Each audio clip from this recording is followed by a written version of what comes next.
po minsan, meron pong isang kwento tungkol sa isang matandang lalaki, isang tatay na may sakit at naghihingalo na. Habang siya po ay nandoon sa hospital, nakahiga, nakatubo na lang po para siya'y nakakatanggap ng oxygen, ng hangin. Nakapalibot na ang kanyang mga anak sa kanya. At sabi ng kanyang mga anak, meron kayang huling habilin si tatay sa atin. Kaya nga po, nilapitan nila itong lalaki, ang kanilang ama, tinatanong, Papa, ano ba ang gusto mong sabihin sa amin? Ito pong matanda, bigla, parang nasasakal po sa kanyang paghinga. Sabi po nung panganay, lumapit kayo. May sasabihin si Papa. At lalo pong nahihirapan sa pagsasalita, sa paghinga. Itong lalaki, ano kayang gusto sabihin ni Papa? Sabi po ng mga bata, sila'y nagkakagulo. Hanggang nakita po nila yung kamay nitong kanilang tatay, tinuturo po yung oxygen. Tinatapakan po nung paa nung anak. Yung pala hindi makahinga, sinasabi. Alisin mo yung pagkatapak mo, mamamatay ako, sabi niya. Pero ang simpleng aral lang po, gusto ko maalaala nyo ito. Sabihin mo pag nasasaktan ka. Speak up. Say something. If you are in pain, if you're hurting, yan ang problema na napakarami sa atin. Meron tayong masamang nararamdaman, masama ang loob mo, nagagalit ka, naiinis ka. Ano ang ugali natin? Kinikimkim natin. At ano ang epekto nito? Nagdurusa ka. Because of your inability to speak up, you're hurting more yourself. But remember this, by speaking up, you're releasing yourself from pain. Marami dyan, nagpapatuloy yung sakit pagdurusa. Bakit? Hinahawakan pa rin yung sakit ng kanilang kalooban. Amen? Magsalita ka. Sabihin mo para mag-umpisa ang paghilom ng iyong kalooban. Kung hindi ka magsasalita, kamukha nung tatay, masasakal ka. Lalo kang masasaktan, mamamatay ka. Hindi po ba ito ang halimbawa na pinakita sa atin ng Panginoon sa Ebanghelyo? Nagsalita ang Panginoon. Sinabi niya yung kanyang disappointments dito sa mga bayan na hindi naniwala sa kanya. Kahit na nagpakita ng himala ang ating Panginoon, ayaw pa rin nilang magbalik loob sa Diyos. Sinabi ng Panginoon, kawawa kayo. Sinabi ng Panginoon, kung nagpakita lang sa Sodoma at Gomora lang, nangyari itong mga himala, nagbago na sila. Pero kayo, nanatili pa rin kayong matigas ang ulo, matigas ang puso.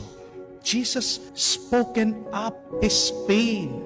He communicated his hurt, his disappointment. And we are invited to do so. Huwag mong hahayaan na nakatago yung iyong galit at sakit ng loob. Sabihin mo, dahil tandaan po natin, ang mga tao, wala namang antena. Hindi ka mauunawaan ng iba kung hindi mo sasabihin sa kanila. Amen? Magsalita ka. Isa pang problema natin ito. Meron tayong problema sa ibang tao. Hindi natin sinasabi sa kanila. Kung hindi dun sa mga hindi naman talaga concerned dun sa ating problema. May problema ka sa biyanan mo? Bakit doon sa kapitbahay mo siya kinekwento? May problema ka sa asawa mo? Bakit doon ka sa mga kakumari mo nagsasalita? May problema ka sa mga katrabaho mo? Bakit doon ka sa asawa mo nagsusumbong? Tingnan niyo po kung anong ginawa ng ating Panginoon. Sino ba ang nakasakit ng kanyang kalooban? Sino ba ang mga hindi naniwala? Sila ang kanyang kinakausap. Hindi niya sinabi yung kanyang sakit ng loob sa kanyang mga apostoles, sa kanyang mga disipulos. Jesus spoken up directly to these people who have hurt his feelings. Sabihin mo dun sa tao na nakasakit ng iyong kalooban. Kahit na sa tingin mo na magagalit siya, ang mahalaga, pagkatapos mo magsalita, wala na yan sa iyong puso. Dahil pag nanatili yan sa iyong kalooban, magiging lason yan. Ikaw ang kawawa. Di po ba? At sana, pagkatapos mong sinabi dun sa tao, wag mo nang kukunin yung sakit ng loob at ibabalik ito sa iyong puso. Ang dami sa atin ganyan Pagkatapos mag-usap, hindi pa pala tapos yung problema. Bakit nagpapatuloy yung hidwaan? Kasi hindi mo pa inalis sa iyong kalooban. Pag sinabi mo na, ibig sabihin, nilinis mo na ito, inalis mo na ito sa iyong isip, puso. Hayaan mo na doon. Mag-move on ka na. Amen? Bakit napakahalaga na sabihin mo na sinaktan ka ng iba? Kasi pag hindi mo sinasabi, binibigyan mo sila ng kalayaan at ng permiso na pagpatuloy nila yung pagtrato sa iyo. Ano po ang kasabihan? Silence means yes. Di po ba? Pag wala kang sinasabi, ibig sabihin okay lang na tapak-tapakan kanila. Okay lang na abusuhin kanila. Okay lang na saktan kanila. Pero ang tanong ko sa inyo, okay lang ba talaga kayo? Okay ka lang ba talaga? Ayos lang ba talaga sa iyo na ginaganyan kanila? Kaya nga binigyan ka ng dila ng Panginoon para magsalita ka. Kung hindi sila titigil dun sa kanilang ginagawa, pagkatapos mong magsalita, hindi mo na problema yon. Amen? Problema na nila yon. At kanino sila mananagot? Sa Diyos. Pero sesermonan ka ng Diyos kung hindi ka magsasalita. Kaya nga binigyan ka ng bibig para gamitin mo yan.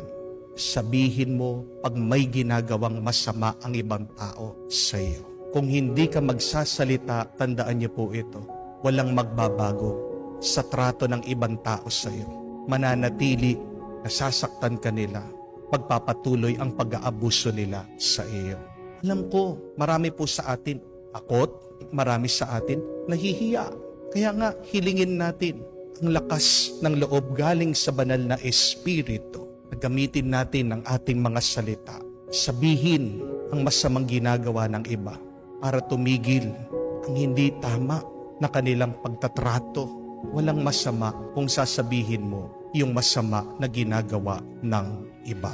Speak up to heal yourself. Speak up so that the abuse can also stop.